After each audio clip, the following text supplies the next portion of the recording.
सबसे पहले मैं धन्यवाद करता हूँ आप सभी का, आप समय निकाल के आए। हमारे साथ हमारे कांग्रेस पार्टी के सीएलपी लीडर प्रदीप यादव जी हमारे साथ हैं। यूथ कांग्रेस के प्रभारी रवनीत जी, सह प्रभारी मुरारी जी, प्रीति जी हमारे साथ हैं। पीवाईसी प्रेसिडेंट हमारे साथ हैं, पीवाईसी वाइस प्रेसिडेंट कुलदीप जी साथ हैं और सभी सीनियर लोग हैं।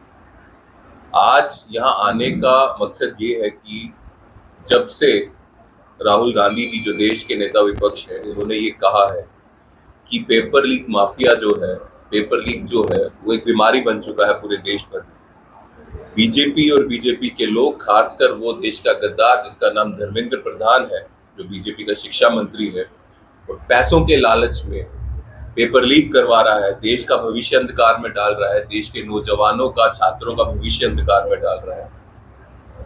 करोड़ों रुपया कमाने का काम इस घोटाले से बीजेपी के लोग कर रहे हैं, पैसों के लालच में देश को बेच रहे हैं। और राहुल जी ने कहा जब तक इस देश के गद्दार के खिलाफ कार्रवाई नहीं हो जाती, इसको सैक नहीं किया जाता, ये इस्तीफा नहीं देता, तब तक कांग्रेस सड़कों में संघर्ष करती रहेगी। और तब से यूथ कांग्रेस पार्टी पूरे देश भर में संघर्ष कर रही है, एनएसयू पूरे देश में संघर्ष कर रही है, और खासकर भारत के युवा सड़कों में है। और युवा सड़कों में इसलिए है क्योंकि वो चाहते हैं धर्मेंद्र प्रधान जो गद्दार है देश का, जो पेपर लीक माफिया इस देश में चलाता है, उसके खिलाफ कार्रवाई हो, उसका इस्तीफा लिया जाए। और जब तक ऐसा नहीं होता, यूथ कांग्रेस पूरे देश भर में यूं ही संघर्ष करेगी। और उसी संघर्ष में शामिल होने आज मैं यहाँ झारखंड में आया हूँ। और हम वचनबद्ध हैं, जब तक इस धर्मेंद्र प्रधान जो है इस्तीफा नहीं देता, ये संघर्ष जारी रहेगा। राहुल जी के नेतृत्व में यूथ कांग्रेस ये संघर्ष कर रही थी, कर रही है और आगे भी करती रहेगी। तो मैं तहे दिल से आप लोगों का भी धन्यवाद करता हूँ कि आप ये हमारी बात लोगों तक पहुंचाने के लिए आए।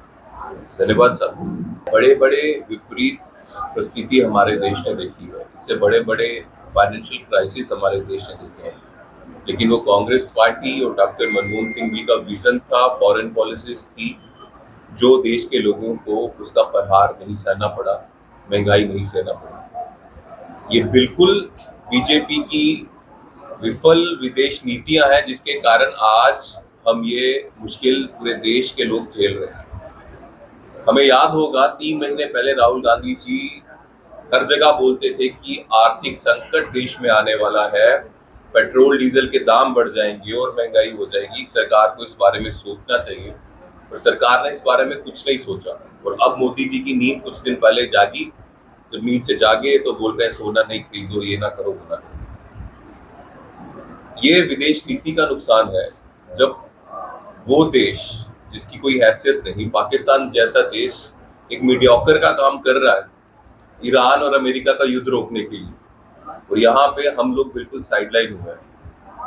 ये भारत है, ये भारत के प्रधानमंत्री डॉक्टर मनमोहन सिंह जी है, जो अमेरिका में जाके अमेरिका की गलती उनके आंखों के सामने बोलकर आते थे कि इसमें अमेरिका गलत है, उसको सुधरना चाहिए।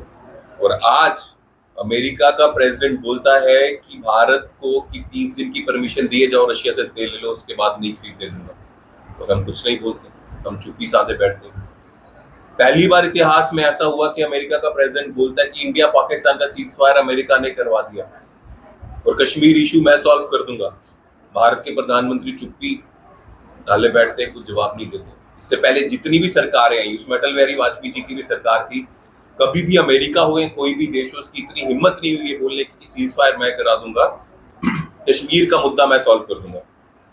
कश्मीर का मुद्दा जो है हमारा मुद्दा है, वो कांग्रेस जो सरकार है, भारत जो है, किसी विदेशी मुल्क को, विदेशी ताकत को इसमें नहीं आने देगा। वो हम काबिलियत रखते हैं भारत देश, हम खुद उसको सॉल्व कर देंगे। लेकिन पहली बार हुआ अमेरिका कह रहा है कि मैं सॉल्व कर दूंगा, सीज फायर मैं करवा दूंगा, और हम कुछ नहीं बोलते। ये जो प्रोटेस्ट सर यहाँ मुद्दा से किया जा रहा है, तो ये प्रोटेस्ट क्या ये शुरुआत है इस चीज की, या अन्य स्टेट्स और डिस्ट्रिक्ट में प्रोटेस्ट ये चालू? काफी डिस्ट्रिक्ट्स में झारखंड में प्रोटेस्ट हो चुके हैं। रांची में इसके खिलाफ प्रोटेस्ट हुआ है, वो बहुत बड़े नंबर पे हुआ था। कल भी एक प्रोटेस्ट इस पे हुआ था, पूरे देश भर में हो रही है। प्रोटेस्ट की शुरुआत हमने 18 तारीख को की थी, 18 या 17 तारीख को की थी, मई में की थी, धर्मेंद्र प्रधान के घर का घेराव करके नई दिल्ली में उसके घर का घेराव किया था। उसके बाद हम हर प्रदेश में ये प्रोटेस्ट मैं खुद कर रहा हूँ। और हमारी स्टेट और डिस्ट्रिक्ट्स की टीम्स भी बारी बारी ये प्रोटेस्ट सड़कों में कर रहे हैं, फील्ड में कर रहे हैं। और जिस तरह से मैंने कहा, जब तक धर्मेंद्र प्रधान इस्तीफा नहीं देता, ये प्रोटेस्ट यूथ कांग्रेस पूरे देश भर में करती है। राजू जी, संघर्ष आप लोग सड़कों पर कर रहे हैं, जमीन पर कर रहे हैं, लेकिन इंडिया गठबंधन के तमाम दलों के बीच आपसी सहमति नहीं हुई। नीट की परीक्षा में 23 लाख बच्चों का भविष्य चौपट हुआ, लेकिन 2 साल बाद 7वीं बैठक कल इंडिया गठबंधन के तमाम दलों की थी, इंडिया ब्लॉक। तो सवाल ये है कि भाई, जब इंडिया ब्लॉक के तमाम गठबंधन के सहयोगियों के बीच आपसी सहमति नहीं है, तो 23 लाख बच्चों के भविष्य को लेकर आप सड़कों पर कैसे संघर्ष करेंगे बगैर किसी सहयोग के? किस चीज में सहमति नहीं है? सड़कों पर संघर्ष तो साथ में नहीं दिख रहा। फील्ड में यूथ कांग्रेस के साथ ही, एनएसए के साथ ही, राहुल जी के नेतृत्व में संघर्ष कर रहे हैं, और ये आज से नहीं पहले से कर रहे हैं। और कोई भी मुद्दा हो, ऐसा जितने भी इश्यूज हुए, यूथ कांग्रेस अपनी लड़ाई खुद लड़ती है, सड़कों पे लड़ती है, और ये पहली बार नहीं लड़ रही। कभी कुछ साझा मंच बनाया जाएगा, वो अभी इसके लिए बहुत जल्दी है इस इशू को बनाने के लिए, क्योंकि अभी मुझे लगता है एज ए यूथ कांग्रेस का एक साथी होने के नाते मुझे ऐसा लगता है कि अभी यूथ कांग्रेस को जितनी यूथ कांग्रेस की कैपेसिटी है, जितनी ताकत है, पूरी ताकत झोल कर हमें सड़कों में आने की जरूरत है। जब ये हम पूरा कर लेंगे, उसके बाद एक ऐसा मंच जरूर बनाएंगे जिसमें सभी पार्टीज आए, लेकिन अभी उसके लिए बहुत जल्द होगा।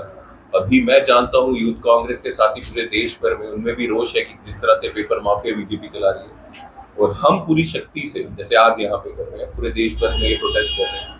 जो आप ये बात कर रहे हैं, ये बात हम करेंगे, आगे भी करेंगे, एक साथ भी करेंगे, लेकिन अभी इसके लिए बहुत जल्दी है। आपने देखा होगा कल जो 23 दलों की गठबंधन की बैठक थी, उसमें एक प्रमुख मुद्दा ये था, यह जो पेपर लीक हुआ है, हम सब सीजीआई को एक सामूहिक पत्र लिखेंगे। ये तो सामूहिकता का ही प्रदर्शन है, सबकी सहमति हुई तब तो सीजीआई को पत्र लिखने की बात आई, इसलिए सारे लोग सहमत है। सबने सहमति से कहा कि हम सीजीआई को पत्र लिखेंगे, और सारे दलों ने उसमें अपनी सहमति दी है।